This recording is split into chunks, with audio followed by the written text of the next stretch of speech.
बिस्मिल्लाहिर्रहमानिर्रहीम।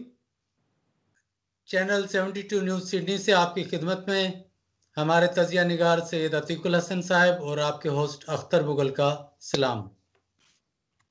नाजरीन, हम आपकी खिदमत में हाजिर हैं नए मौजू के साथ। हमारा आज का मौजू है कराची की तबाहकारी में इदारों और सियासी जमातों का किरदार। नाजरीन, कभी रोशनियों का शहर कहलवाने वाला कराची आजकल जिस हाल में है, हम सब इससे वाकिफ हैं। कमोबेश हालात तो पूरे पाकिस्तान के शहरों के एक जैसे हैं, आप सब खबरों में सुन रहे हैं। लेकिन आज के इन हालात में जो सौतेला सलूक तबाहल कराची के साथ हो रहा है, वो भी आपके सामने है। ये शहर इन हालात में कैसे पहुंचा, कौन इसका जिम्मेदार है और कौन इन मसाइल का मदावा कर सकता है, मुख्तलिफ सवालात जहन में उभरते हैं। इन हालात का पस मंज़र व हकीकत जानने के लिए हमारे साथ मौजूद हैं हमारे तजिया निगाह जनाब सैयद अतीकुल हसन साहब। तो आइए गुफ्तगू करते हैं जनाब सैयद अतीकुल हसन साहब। जी, वालेकुम अस्सलाम और तमाम नाज़रीन को 72 न्यूज़ चैनल के व्यूवर्स को सलाम।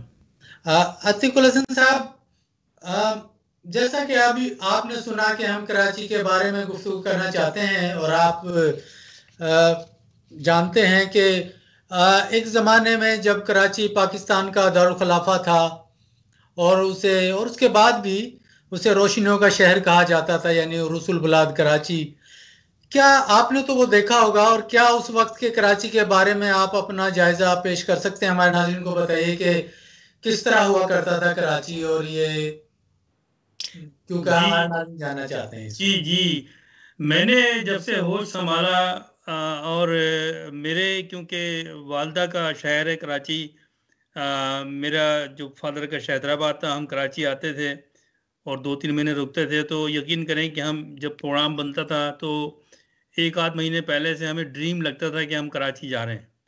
और मैं पहले थोड़ा अपना तजर्बा और अपना जो मुझे जहन में मेरे याद है, और जब उस कराची के बारे में सोचते हैं तो एक ख्वाब लगता है और रोना आता है, इसलिए कि कराची में बातें सुनाना शुरू करूं तो बहुत सारी बातें हैं। आपको लगेगा कि मैं किसी शहर का कोई फसाना सुना रहा हूं, कोई ख्वाब आपको बता रहा हूं, लेकिन ये हकीकत थी कि जब पाकिस्तान बना उसके बाद कायदे आज़म बानी पाकिस्तान मोहम्मद अली जिन्ना ने कराची को पाकिस्तान का दारुल खिलाफा बनाया। और कराची की हैसियत 1947 से ही एक इंटरनेशनल हैसियत थी, क्योंकि कराची में सी पोर्ट थी, बिजनेस सिटी था। कराची में पाकिस्तान से पहले तिजारत होती थी कराची पोर्ट से। और उसके बाद पहले 10 सालों में कराची में बहुत ज़्यादा काम किया गया, क्योंकि कैपिटल था। कैपिटल को इस्टेब्लिश करने के लिए ब्यूरोक्रेसी को इस्टेब्लिश किया गया, सेक्रेटरीट को इस्टेब्लिश किया गया, एडमिनिस्ट्रेशन को इस्टेब्लिश किया गया। और हिंदुस्तान से जो लोग आ रहे थे, वहाँ से जो ब्यूरोक्रेट्स आ रहे थे, तजुर्बेकार लोग थे, पेशेवर लोग थे, मेरिट्स के ऊपर उनको रखा गया और उन्होंने कराची को as a capital, Karachi secretariat को चंद सालों में खड़ा कर दिया और दुनिया के जो कैपिटल्स हैं उनके बराबर ला के खड़ा कर दिया। और उसमें जो पाकिस्तान को बनाने वाले थे उन सबका उसमें हिस्सा था। पाकिस्तान 2 हिस्सों पे था, एक मगरबी पाकिस्तान और एक मशरकी पाकिस्तान, और दोनों की अपनी अपनी खुसूसियात थी। और ये तमाम पाकिस्तान, मगरबी और मशरकी पाकिस्तान, वो सब मिलके तरक्की की तरफ गामजन थे। और कराची जो है वो फल फूल रहा था, बड़ा खूबसूरत था, इंटरनेशनल एम्बेसीज थी। मैं आपको बताऊं, कराची में एक मेरे मामू और मेरे नाना वगैरह कराची में रहते थे, तो कैंट स्टेशन जो है कराची का, इसके साथ एक आबादी होती थी, वहाँ ये लोग आकर रुके थे और वहाँ पर वो आबादी एक नई आबादी बनी थी, अपनी मदद आपके तहत लोगों ने बनाई थी। और उसके स्टेशन से बहुत चंद कदमों के पे थी वो। तो उसके पास का जो इलाका था, वहाँ पर ईरानी होटलें होती थी जो ईरानी चलाते थे, पारसी चलाते थे। और कराची कैंट स्टेशन से ही ट्रैम चलती थी और वो ट्रैम जैसे आपको मेलबर्न में यहाँ सिडनी में नज़र आएगी, ऑस्ट्रेलिया में नज़र आएगी, इस तरह से और लंदन में भी चलती हैं, यूरोप के कई कंट्रीज़ में। वो ट्रैम जो है कराची कैंट स्टेशन से शुरू होती थी और फिर वो सदर होती भी, वो फिर टावर तक, यानी कि जो केमाड़ी से पहले टावर जो है वहाँ तक वो ट्रेन जाती थी और वो बड़ा खूबसूरत मंजर लगता था। फिर कराची कैंट के बराबर फेरियर हॉल था, जो एक बड़ा खूबसूरत पार्क था जहाँ एक म्यूज़ियम भी बनाया गया उसको, फिर वहाँ म्यूज़ियम भी था। उस पार्क में हम, क्योंकि वॉकिंग डिस्टेंस पे घर था हमारे मामू का, नाना का, तो हम जाते थे पैदल वॉक करके, मैं, मेरे कजिन, मेरे एक मामू थे 2 साल मुझसे बड़े, वो हम लोग जाते थे। और वहाँ हर इतवार को बड़े एक स्क्रीन के ऊपर फिल्म चलती थी पाकिस्तान की, जो पाकिस्तान की आज़ादी, पाकिस्तान की, अल्लाह अकबर, सजदा, तारीखी फिल्में वहाँ दिखाई जाती थी और लोग अपना खाना वाना लेके आते थे। और अक्सर वहाँ पर, क्योंकि उसके पीछे का जो साइड का एरिया था जहाँ पर अभी शायद कॉन्सुलेट है अमेरिकन और दूसरी, वहाँ पर सारी एम्बेसीज होती थी, वो एम्बेसीज का एरिया था, वहाँ सारे बड़े बड़े बंगलों में एम्बेसीज थी।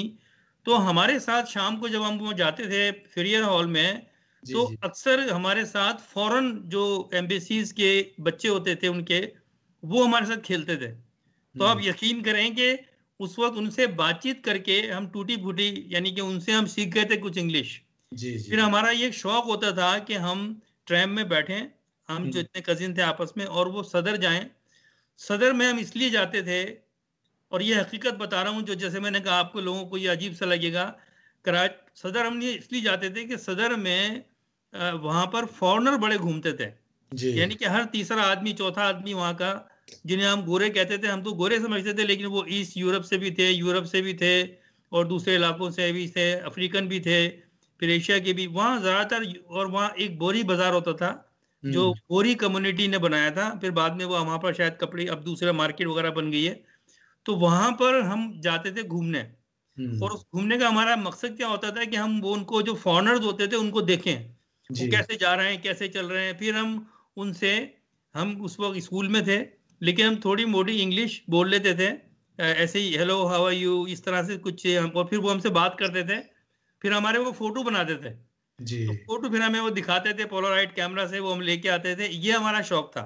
पैदल पैदल हम जाते थे 15-20 मिनट, या फिर ट्रैम में वापस आते थे, और इस तरह का था। फिर आगे तो एक कराची को जो यूरोपियन थे, क्योंकि कराची का जो एयरपोर्ट था वो इंटरनेशनल एयरपोर्ट था, और टॉप एयरपोर्ट्स में वो आता था, बहुत जल्दी उसने तरक्की की। तो वहाँ पर जो स्टाफ था एयरलाइंस का वो भी आता था। फिर इंटरकॉन्टिनेंटल भी सदर करीबी थी कैंट स्टेशन से या सदर के बीच में। तो ये सारे वहाँ घूमते थे। और वहाँ पर एक और ख़ास बात ये थी कि कराची के जो मुकामी थे, ख़ासकर उसमें जो लोग हिजरत करके आए थे, वो पर सेटल डाउन हो रहे थे, बिजनेस कम्युनिटी भी थी वहाँ पर, उन्होंने सदर को बनाया, फिर एम्प्रेस मार्केट और ये सारा उनकी थी। दूसरे पाकिस्तान के जो इलाके थे उनमें कम लोग थे वहाँ से, बंगाली वहाँ पर आते थे, मशरक़ी पाकिस्तान के नज़र वो लोग थे वहाँ पर, और आबादी कराची डेवलप हो रहा था, बन रहा था। तो वहाँ पर जो एक ख़ास बात ये थी कराची की कि वहाँ पर चाहे रक्शे वाला हो, चाहे तांगे वाला हो, तांगे बड़े चलते थे, या वो फिर ट्रैम में या कोई ट्रांसपोर्ट, पब्लिक ट्रांसपोर्ट चलती थी, वो तमाम लोग जो है इंग्लिश बोलते थे, चाहे वो पढ़े हो या पढ़े लिखे नहीं हो, इंग्लिश बोली जाती थी। और फॉरेन जो आते थे उन सबसे वो इंग्लिश बोलते थे। इवन हमारे रिश्तेदारों में, हमारे कई, मुझे याद है रिश्ते के, हमारे मामू वगैरह थे, वो पढ़े लिखे नहीं थे ज़्यादा, लेकिन वो भी इंग्लिश बड़ी जबानी से बोलते थे। और फिर मेरे मामू भी एम्बेसी में काम करते थे, नाइजीरिया एम्बेसी में, और बड़ी रवानी से। तो शाम में अक्सर ये लोग जब बैठते थे तो ये आधी उर्दू और आधी इंग्लिश में बातें करते थे। एक बहुत ही एकेडमिक माहौल था। फिर आगे कराची में और भी बहुत सारी, यानी कि वहाँ पर सेंटर्स थे, लाइब्रेरीज थी, अदबी प्रोग्राम होते थे, मुशायरे के पे मुशायरे होते थे, इंडो पाक मुशायरा होता था। मतलब वहाँ एक बहुत ही अदबी, जिसे कहते हैं ना कि जो एक ये माइग्रेट कम्युनिटी जो है, ये बहुत ही एक सोफिस्टिकेटेड, पढ़ी लिखी, और उनके सारे तालीमी इदारे और ये सब, बहुत एक माहौल था। तो ये समझ लें कि आप बहुत तेज़ी से तरक्की की। फिर उसके बाद में वहाँ एक और भी पोर्ट बनी जो 70s में, तो कराची और ऊपर आ गया। और ये कहा जाए तो कराची को मिनी लंदन, जैसे मैंने कहा कि यूरोपियन कहते थे। और कराची में सिनेमा भी थे, और बहुत क्लास के सिनेमा थे, इंग्लिश फिल्में लगती थी वहाँ पर, और फिर उस जमाने, काफी जमाने तक तो नाइट क्लब्स भी रहे वहां पर, जहाँ पर सारे फॉरेनर्स आते थे, और वहां पर वो बिल्कुल एक कई जो यूरोपियंस थे, मैं यहाँ पर एक साहब से मिला जो को पायलट थे, रिटायर हो गए थे, तो उन्होंने मुझे बताया कि वो कराची जाते थे तो वो उनको बिल्कुल लंदन लगता था। तो हम कराची में छुट्टियां गुजारते थे क्योंकि सस्ता था और लंदन जैसा एटमॉस्फेयर था वहां पर, और वहां कोई हमें प्रॉब्लम नहीं थी। तो इस तरह का था भाई कराची। अतीकुल हसन साहब, जैसा आपने अभी फरमाया कि कराची इतना खूबसूरत था और मिनी लंदन कहलाने वाला शहर था जी, फिर क्या हुआ, किसकी नजर लग गई और इस तरह से ये क्यों बर्बाद हो गया, जो कि इस तरह के दगरगू हालात हो गए, ये कैसे हो गया सब कुछ? देखें जी, बात सारी फिर घूम फिर के वहीं जाती कि जिस माशरे में मुफाद को आगे रखा जाए और मुल्क के चलाने वाली ताकतें जो हैं वो अपने मुफाद को, अपनी हुकूमत को, अपने पावर को मुस्तहकम करने के लिए नाइंसाफियां शुरू कर दें जी, जो उनके लिए फायदे में हो, उनकी जमात के लिए, या अगर फौजी हो तो उनके पावर में रहने के लिए फायदे में हो, इस तरह के कानून बनाएं, इस तरह की प्रैक्टिस करें, अवाम को ना देखें, मुल्क को ना देखें, मुल्क में इंसाफ ख़त्म कर दें, तो फिर क्या होगा, वो मुल्क तबाह हो जाते हैं, कौमें आपस में तकसीम हो जाती हैं।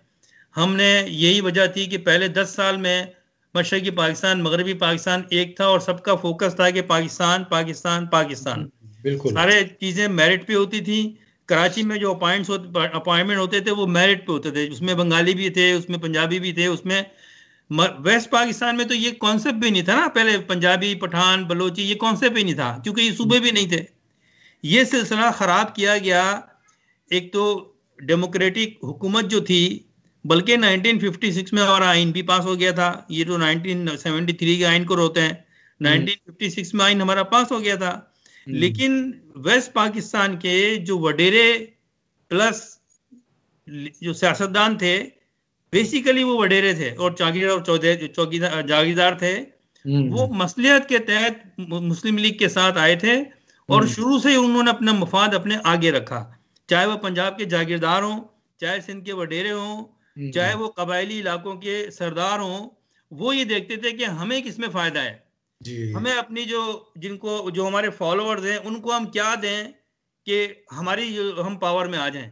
इस चीज को आगे रखा गया और अयूब खान साहब ने 58 में वो आए थे, 59 में उन्होंने ये प्लान किया कि जी कैपिटल जो है वो शिफ्ट करके पिंडी ले जाया जाए, रावलपिंडी, और उसके बाद में उन्होंने तैयारियां शुरू कर दी, एम्बेसीज को लिख दिया, आस्ता आस्ता एम्बेसीज भी जाना शुरू हो गई और उस पर कराची में उस पर इख्तलाफ हुआ, लोगों ने आवाज उठाई कि भाई आप किस तरह से लेके जा रहे हो पूरा एम्बेसीज और किस तरह होगा ये।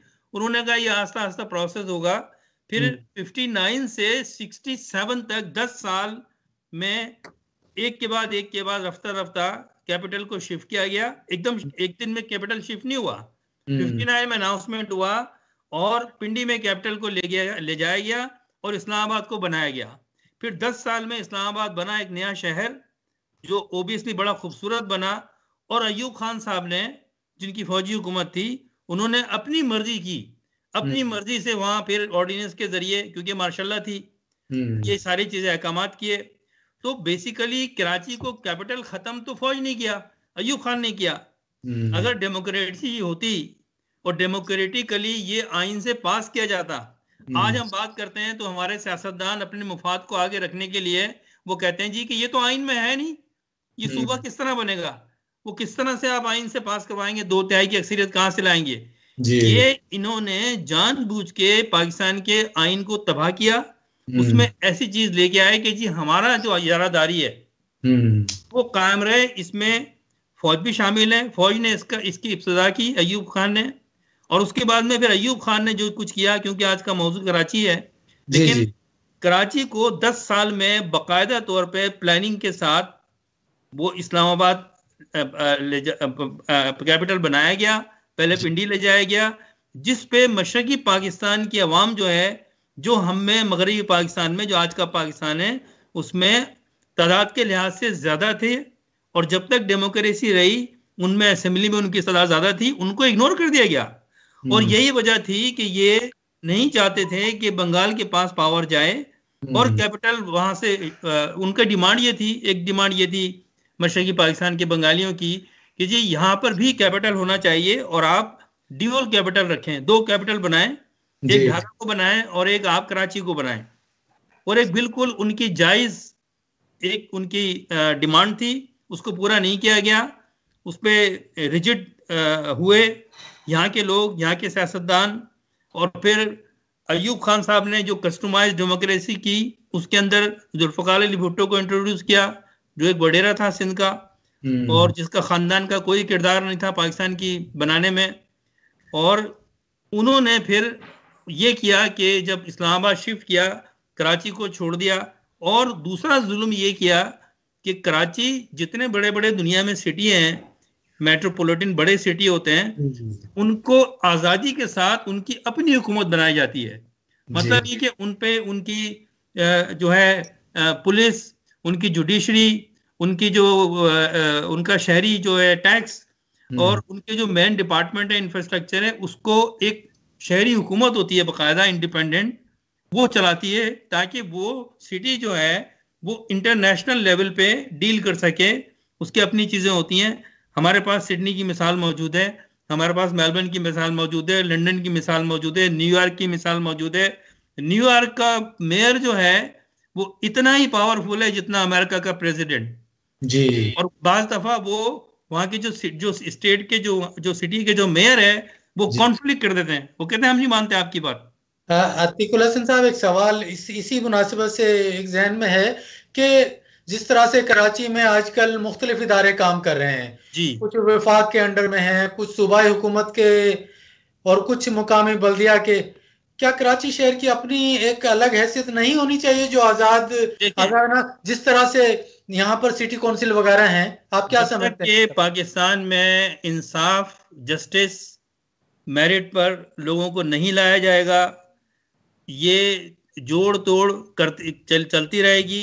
क्योंकि आज भी यही है, आज भी यही है कि जो पीपल्स पार्टी को पसंद है जिससे उसकी हुकूमत कायम रह सके, जो इमरान खान को पसंद है जिससे पीटीआई की हुकूमत कायम रह सके, वो चीजें लिपा पोती, तोड़ जोड़, ऊपर से ये करना।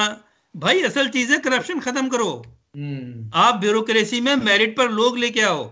ऐसे जाहिल लोग 19 और 20 ग्रेड में बैठे हुए हैं जिनको एक लेटर लिखना नहीं आता इंग्लिश में। बिल्कुल, आप देखें उनको, उनका हुलिया देखें आप, उनको शक्ल से उनका ओढ़ना पहनना देखें आप, लगता नहीं है कि 20 ग्रेड के ऑफिसर हैं। हमने भी काम किया है ऑफिस में, एक लगते थे कि शक्ल से कि ये एक ऑफिसर है ये।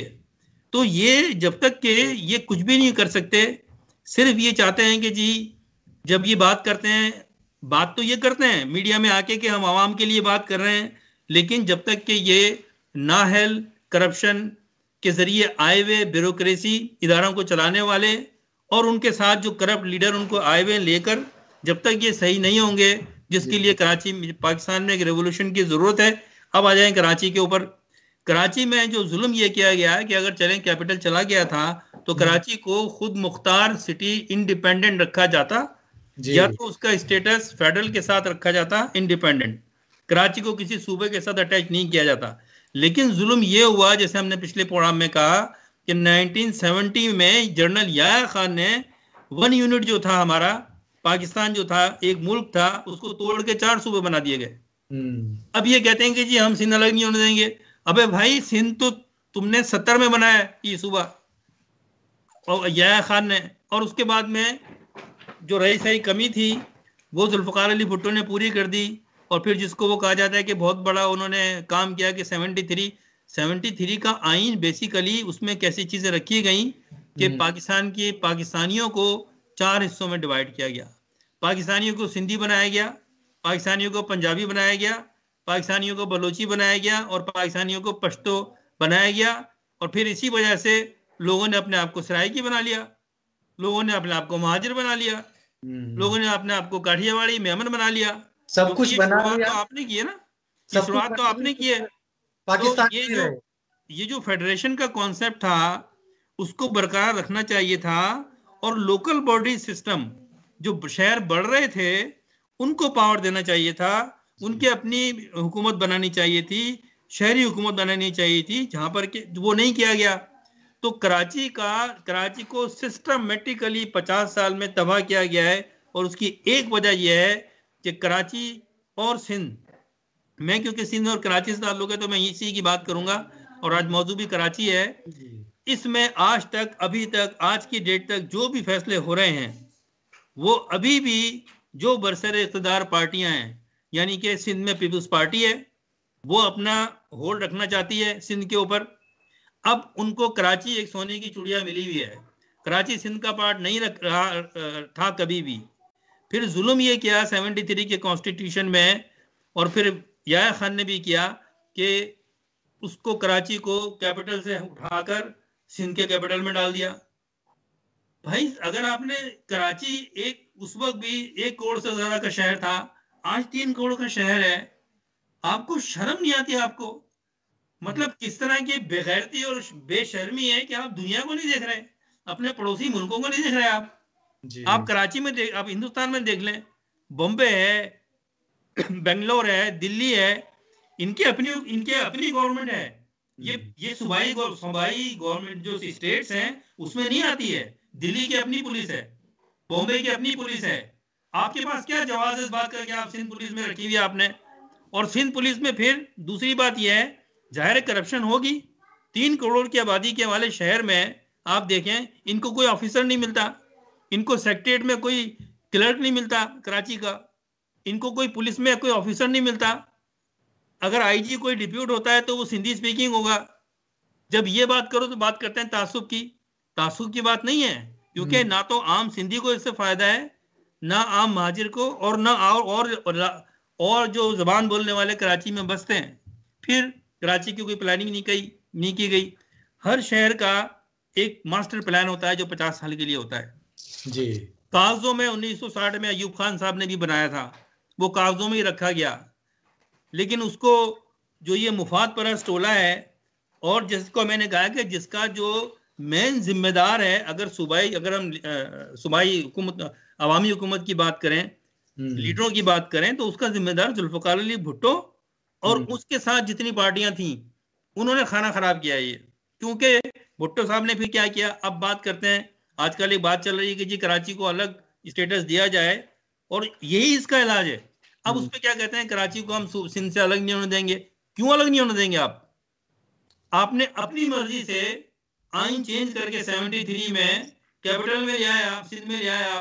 अब आप ऐसी बात कर रहे हैं जैसे सिंध, कराची कोई हजारों साल से था सिंध के साथ, मतलब। और उसके बाद में फिर हमारी जो फेडरल गवर्नमेंट है वो ये सोचती है कि जी अगर हमने इसको छेड़ा, अगर हमने कोटा सिस्टम खत्म करने की बात की, अगर हमने कराची को इंडिपेंडेंट स्टेटस दिया, तो हमारी हुकूमत खतरे में पड़ जाएगी, क्योंकि हमें सिंधी वडेरों को भी खुश करना है।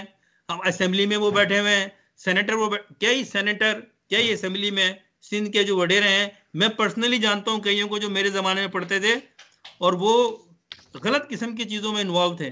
और सिंध में जो डकैत हैं उनके साथ राब्ते हैं उनके, वो लोग कराची में सेक्रेटरीट संभाल के बैठे हैं।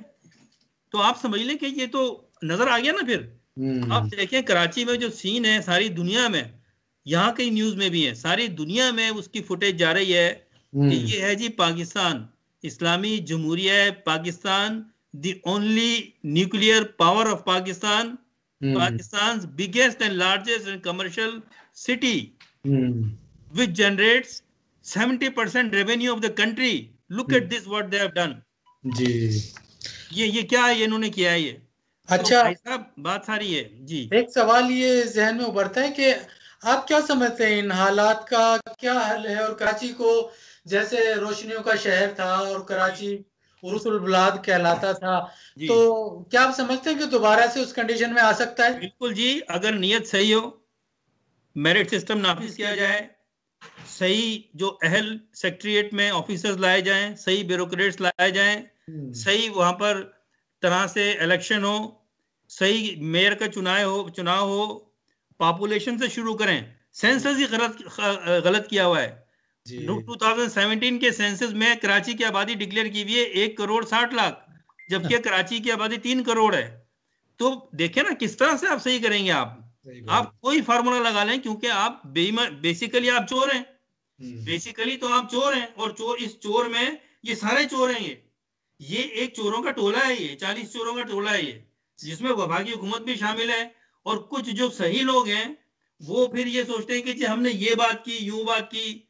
वैसे तो तकरीरें बड़ी अच्छी अच्छी करते हैं जी। और ये बातें हो सकता है कि बहुत सौ को इस वक्त चुभ रही होंगी, लेकिन मैंने हमेशा सही बात की है और हकीकत बात की है। जुल्म तो हमने देखा है ना, तासुब मैंने खुद देखा है, मेरे साथ भी हुआ जब मैं पढ़ता था। तो इसको कौन डिनाई कर सकता है कि इनजस्टिस, डिस्क्रिमिनेशन, इसको खत्म करना है, कराची को बचाना है, तो कराची को एक अलग खुसूसी हैसियत देनी पड़ेगी। मेरा अपना प्लान जाती तौर पे मैंने लिखा भी है कि सिंध में और पंजाब में भी नए सूबे बनने चाहिए, उनकी डिमांड भी है। भावलपुर कभी पंजाब के साथ नहीं रहा, भावलपुर एक रियासत थी, उसको पंजाब के साथ कर दिया। जुनूबी पंजाब को एक सूबा सराइकी की डिमांड है, हजारा को बनाना चाहिए। क्या प्रॉब्लम है? आवाम को प्रॉब्लम नहीं है, प्रॉब्लम यह है कि ये जो बरसद इख्तिदार पार्टियां बैठी हुई है ना, चाहे मुस्लिम लीग नून हो, चाहे पीपल्स पार्टी हो, और अब पीटीआई भी वही गेम खेल रही है, क्योंकि अब वो भी चाहती है कि अब हम पावर में आ गए तो हम ऐसे काम करें कि हमारा पावर रहे। तो फिर ये झूठ भी बोलते हैं सब लोग। तो ये जब तक कि खत्म नहीं होगा, उसके लिए पाकिस्तान में फिर बात तो की जाती है कि जी मिलिट्री और आर्मी सोल्यूशन नहीं है, और मिलिट्री डिक्टेटरशिप किसी भी कंट्री में अच्छी नहीं होती। और भाई पाकिस्तान के लिए अच्छी होती है, यहाँ पर चोरों चक्कों के लिए यही चाहिए हमें। हमारे यहाँ कोई सियासतदान नहीं है, ये हमारे यहाँ सियासी लुटेरे हैं ये। इन्होंने आवाम को पैसा, अब देखें जितने भी एमएनए और एमपी हैं सिंध के, उनकी आप कोठियां, उनकी जायदादें दुबई में, सारे केसेस पूरे भरे पड़े हैं। सुबह से शाम तक न्यूज ही हमारी ये है कि फलाने को नैब ने पकड़ लिया, फलाने को नैब ने पकड़ लिया। भाई कितने पकड़ोगे जी? तो हजारों की तादाद में मौजूद है यहाँ पर जिन्होंने पैसा खाया है सिंध पाकिस्तान के रेवेन्यू का और गरीब आवाम का, और सब शामिल हैं।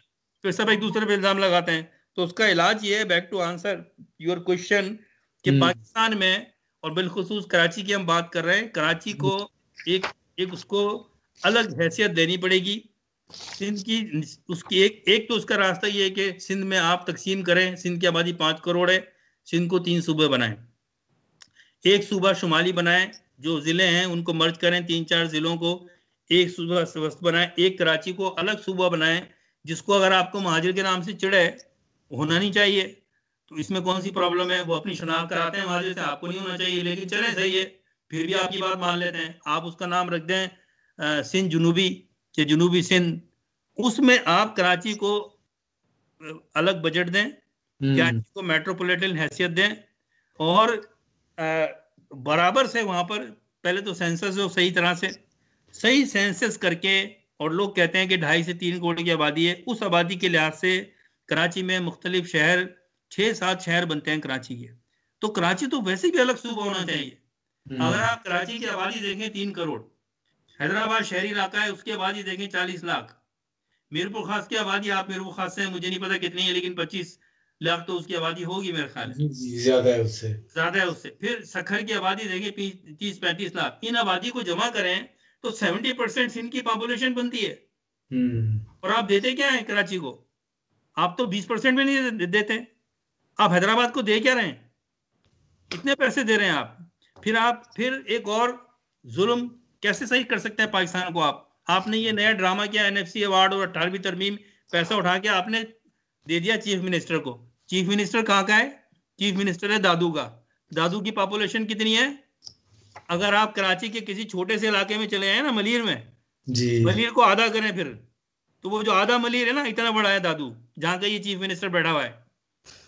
तो देखे ना, अब ये आपने कराची के लोगों को, कराची के पॉलिटिशियंस को, फिर 3 करोड़ की आबादी है, सीटें कितनी है? 168 सीटें हैं सिंध की असेंबली में, ठीक है।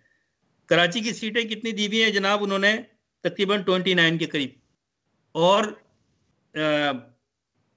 अभी इस वक्त भी जो 168 का है, 91 पीपी की हैं, 51 सीटें एमक्यूएम की, और 4 सीटें पीटीआई की हैं, पीएमएल-एफ, और दूसरों की 11 सीटें। अगर इस तनासुब से भी, क्योंकि अवाम ने वोट देके इनको लेके आए ना, तो अवाम की ये, हालांकि ये गलत है ये सारी, क्योंकि सेंसस ही गलत हुआ है ना, चले इसको भी मान लें आप, तो जो इनकी आबादी का रेशो है, आपको उस हिसाब से तो मिनिस्ट्रीज देनी चाहिए, चाहे वो आप हस्ब इख्तिलाफ में हो, चाहे वो रूलिंग पार्टी में हो। 51 सीटें लेने के बाद अगर किसी पार्टी को, मैं कोई एमक्यूएम का या किसी भी पार्टी का हामी नहीं हूं, ना मैं उस पार्टी में हूं, लेकिन मैं बात कर रहा हूँ मेरिट की, कि जब एक पार्टी ने ये शो किया कि वो अर्बन एरिया में जीती है, भले उनकी मेजोरिटी में सीटें नहीं है, लेकिन हमको हुकूमत में तो लाना चाहिए, उनको अपने पोजीशन तो देनी चाहिए, क्योंकि आपने फिर उनको आप इग्नोर करते हैं। तो जो उनके वोटर हैं, हो सकता है एमक्यूएम की चलेगी पॉलिसी सही नहीं है, उनकी लीडरशिप सही नहीं है, वो पाकिस्तान, लेकिन भाई वो तो अवाम का मैंडेट लेके आए ना। तो 51 सीटों के लिए जिन्होंने वोट दिए हैं, जो करोड़ों में हैं, अगर उनको आप नुमाइंदगी नहीं देंगे, ना ब्यूरोक्रेसी में नुमाइंदगी देते हैं, ना आला तालीम में उनको हिस्सा रख आप उनको पढ़ने देते हैं, कोटा सिस्टम आपने लगाया हुआ है, जाली डोमिसाइल खरीद के कराची में मेडिकल कॉलेजेस में और इंजीनियरिंग कॉलेजेस में, और इसमें आप गाँवों से लोगों को ले आते हैं, वडेरे सिंधी पीपल्स पार्टी के, वो उनका डोमिसाइल बनवा के देते हैं, उनको कराची में उनको नौकरी देते हैं। आज देखें, सिंध का जो डॉक्टर है, सिंध का जो इंजीनियर है, वो डॉक्टर जो है उसको इतना नहीं पता एक आम बीमारी के बारे में, तो मरीजों को मारेगा ना वो। और यही हो रहा है कि वहां पर, आप कराची की बात छोड़ें, सिंध के छोटे छोटे इलाकों में ये हो रहा है। तो कराची को अपना एक हैसियत देनी चाहिए। मैंने एक बनाया था कुछ साल पहले, और मैंने पब्लिश भी किया एज ए जर्नलिस्ट, मैंने कुछ रिसर्च की थी, और मैं आपको बताऊं कि इसका हल क्या है।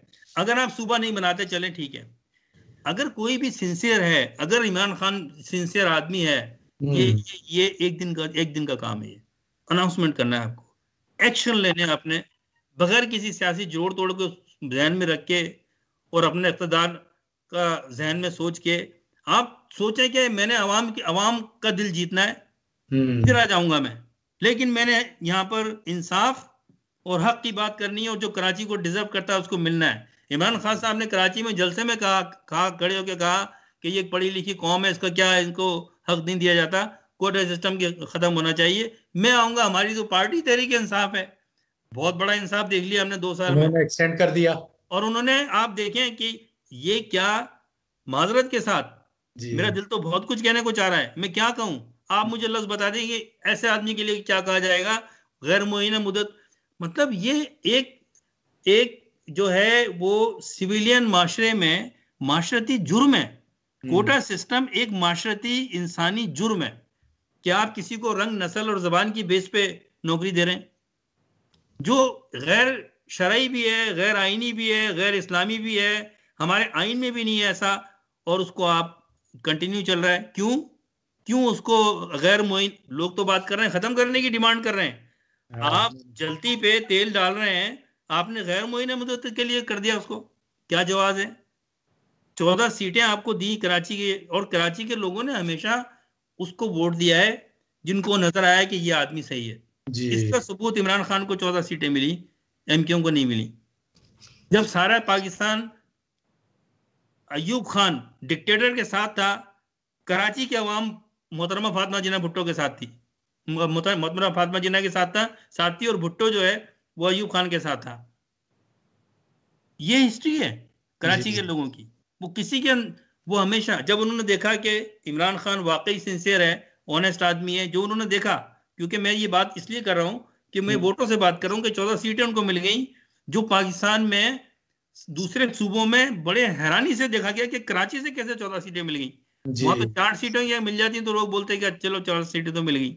बिल्कुल, इमरान खान को खुद वोट दिया, इमरान खान को वोट दिया। इमरान खान साहब सैलाब आया हुआ है, कितने दिन हो गए, 8 दिन हो गए, इमरान खान साहब नहीं गए, लाहौर चले गए वो।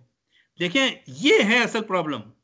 असल प्रॉब्लम ये है कि लोग बिल्कुल जले हुए बैठे हैं। फिर आप मुहिब्बे वतन लोगों के साथ जब रवैया ऐसा इख्तियार करते हैं ना, तो उन मुहिब्बे वतन लोगों से गद्दार पैदा करते हैं आप। ये आपने मुजीब के साथ किया, ये आपने अल्ताफ हुसैन के साथ किया। फिर एक वक्त आता है कि वो कहते हैं कि तुम्हारी ऐसी की तैसी।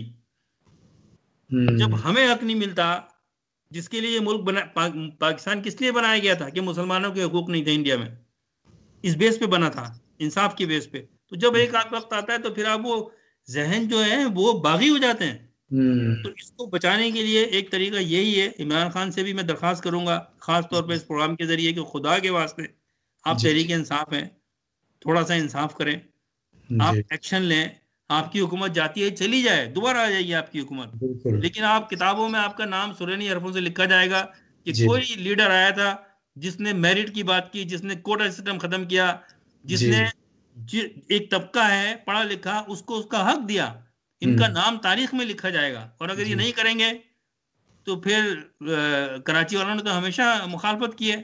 जब सारा पाकिस्तान जुल्फकार अली भुट्टो का रोटी और कपड़ा मकान के पीछे जा रहा था, सारा पंजाब और कुछ केपी से भी और कुछ वहां से भी, उस वक्त हैदराबाद कराची अलग खड़ा हुआ था। उन्होंने भुट्टो को सपोर्ट नहीं किया, जिसका बदला वो आज तक ले रहे हैं। तो ये है कराची का सियासी जहन। अच्छा, अब कराची में क्या होना चाहिए? मैंने एक 10 नुकाती प्रोग्राम बनाया था, क्योंकि हमारा प्रोग्राम भी है।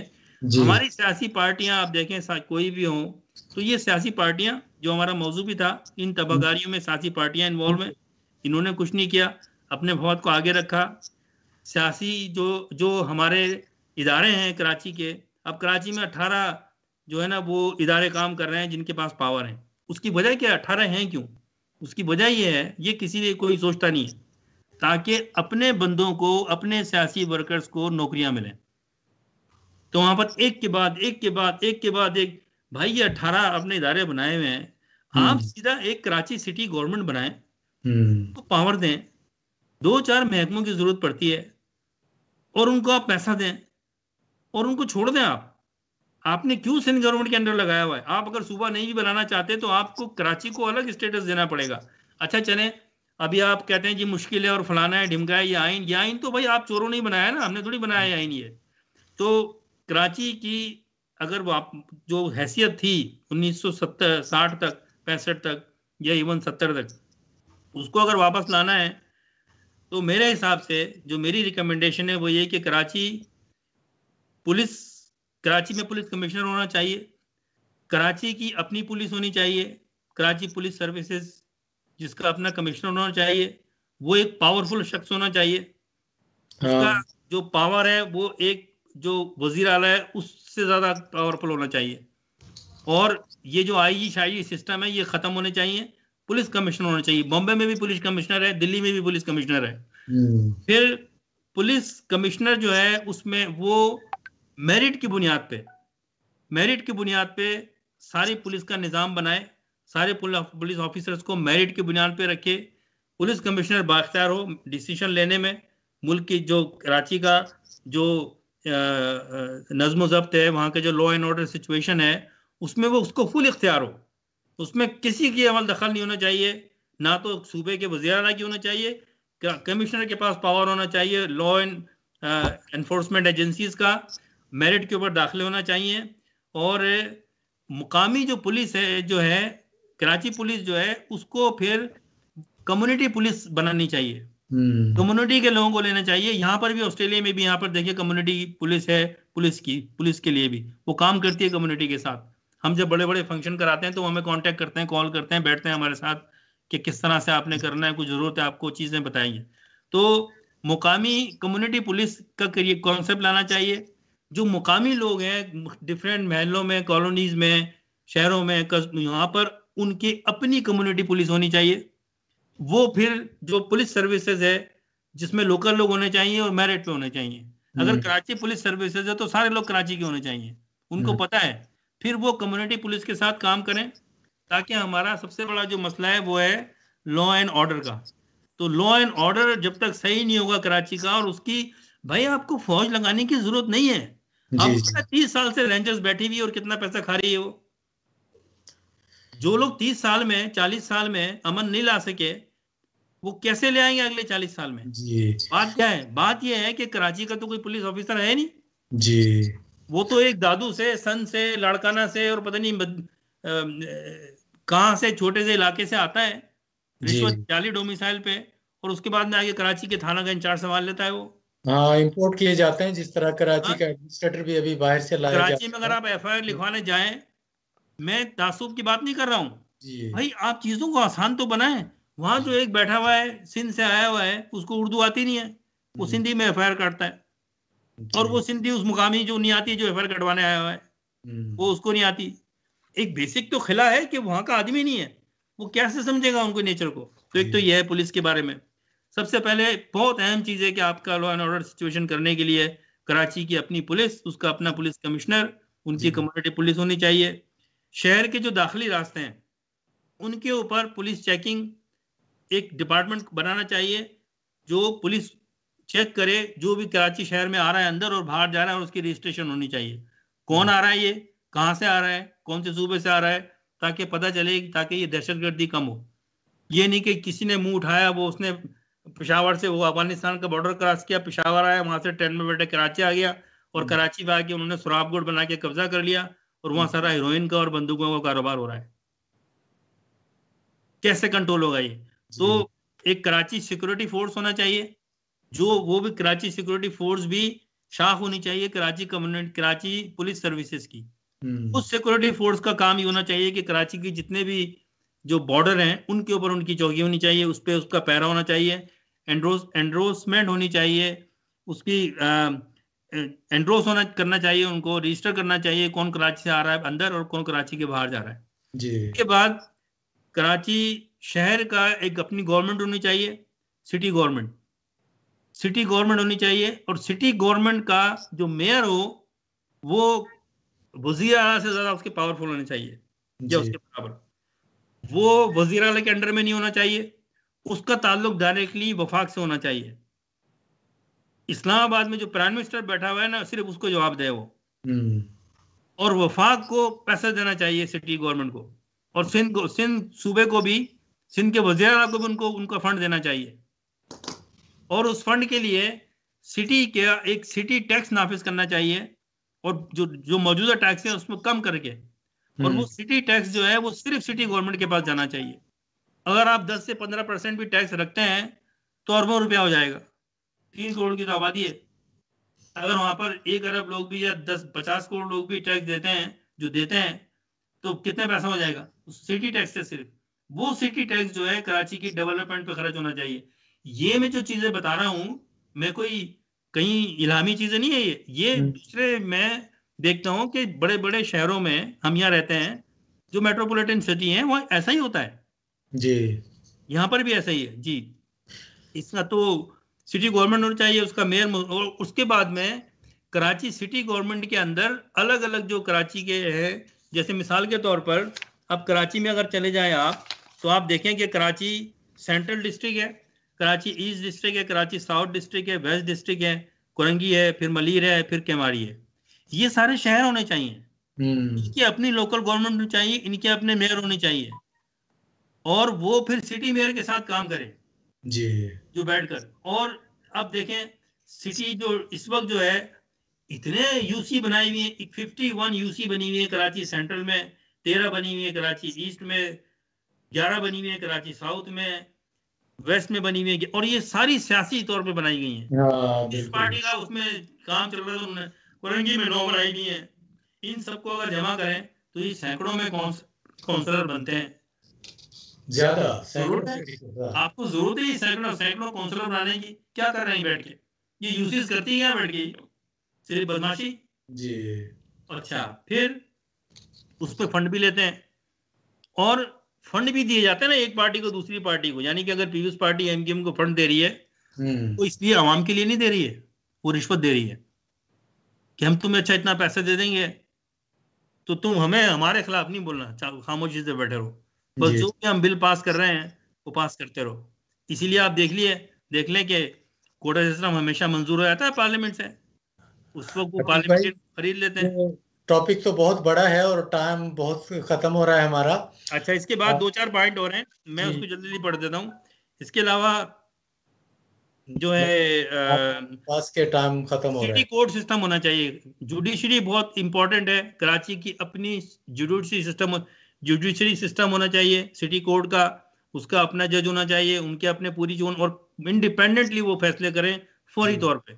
ये आप सुप्रीम कोर्ट, हाई कोर्ट फलानी जो ये 200 साल पुराना सिस्टम करा हुआ है इसको चेंज करना चाहिए। वही 200 साल पुराने अंग्रेजों के जो कवानीन है वो चलते हैं। कराची को मॉडर्न तरीके का एक जुडिशियल सिस्टम चाहिए, उनका अपना होना चाहिए सिटी कोर्ट सिस्टम। और इसी तरह से जो कारोबारी तबका है उनके लिए खुसूसी मराहत देनी चाहिए, सिटी टैक्स रखना चाहिए, उनको रिबेट मिलना चाहिए। कराची में 2 पोर्ट हैं, उन पोर्टों को सही तरह से इस्तेमाल नहीं किया जाता, और आपको पता है कि 95% जो रेवेन्यू जनरेट होता है एक्सपोर्ट इंपोर्ट से और एक्सपोर्ट से, और इसमें जो वो होता है जो कराची पोर्ट से अफगानिस्तान और सेंट्रल एशियन स्टेट का जो गुड्स से कमाता है पाकिस्तान, और वो पैसा कहाँ जाता है?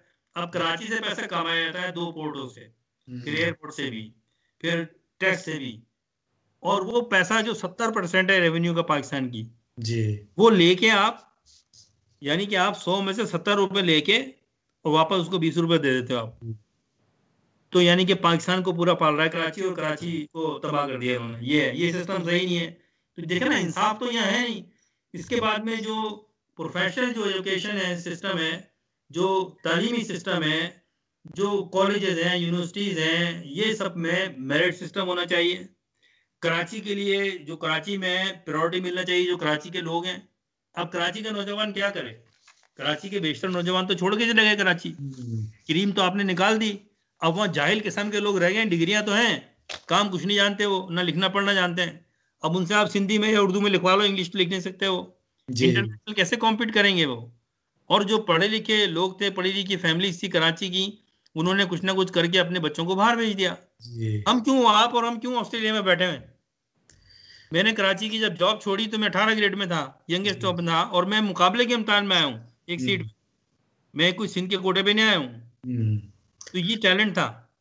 आज अगर यहाँ बैठ के हम कामयाब हैं तो क्या अपने शहर में कामयाब नहीं होते हम जी? जब हमें आप मराहत नहीं देंगे, तासुब करेंगे, तो फिर कैसे चलेगा मामला? अतीकुल साहब, ये बहुत बड़ा टॉपिक है, फिर इंशाल्लाह इसको एक्सटेंड भी कर सकते हैं, तो इस पे फिर बात करेंगे नेक्स्ट टाइम इंशाल्लाह। नाजरीन, गुफ्तगू आपने सुनी। जैसा एक आखिरी यहाँ पर मैसेज देना चाहता हूँ इस प्रोग्राम के थ्रू ही कि हमने अभी कराची में जो तबाहकारियां हो रही हैं बारिशों के लिए, इसमें यहाँ पर हमारी जो लोकल तंजीम है Pakistani Australian community services council, उससे हमने एक फंड रेजिंग कर रहे हैं।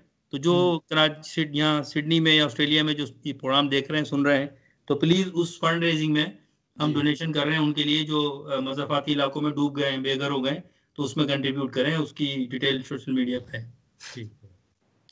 ठीक है नाज़रीन, जैसा कि अतीकुल हसन साहब ने अपनी गुफ्तगू में कराची की मौजूदा हालात और मुतल्लिका इदारों और सियासतदानों के किरदार पर जो मंजरनामा पेश किया है वो आप सबके सामने है, और इन्हीं मसाइल से जुड़ी जो गुफ्तगू हमने गुज़िश्ता प्रोग्राम में की थी कि बढ़ती आबादी के मसाइल, बड़े शहरों पर दबाव कम करने के लिए नए इंतज़ामी यूनिट या सूबे बनाना क्यों ज़रूरी हैं।